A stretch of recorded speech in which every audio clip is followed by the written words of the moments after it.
separation that intruded on the lives of thousands, dividing families and friends living in socialist East Germany from their loved ones in capitalist West Germany.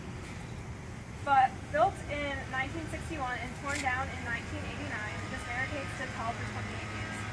Friends and families were separated, given new ideals and morals. The children were raised differently. In one culture, I would get a sticker on my paper if I finished my work.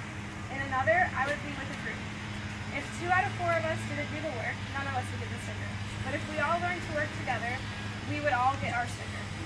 When they were reunited, which culture would prevail?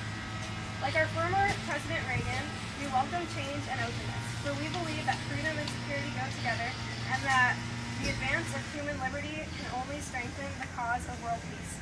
There is one sign that the Soviets can make that would be unmistakable, that would advance dramatically the cause of freedom and peace. Mr. Cheney, tear down this wall.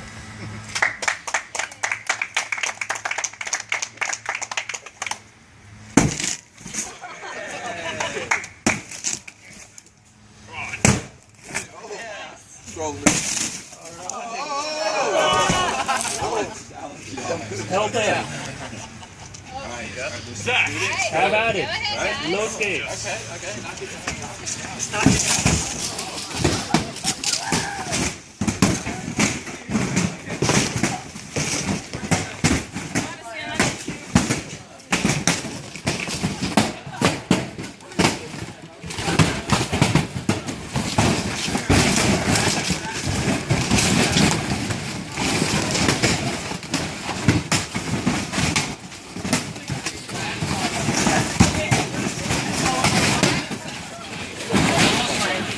Yeah.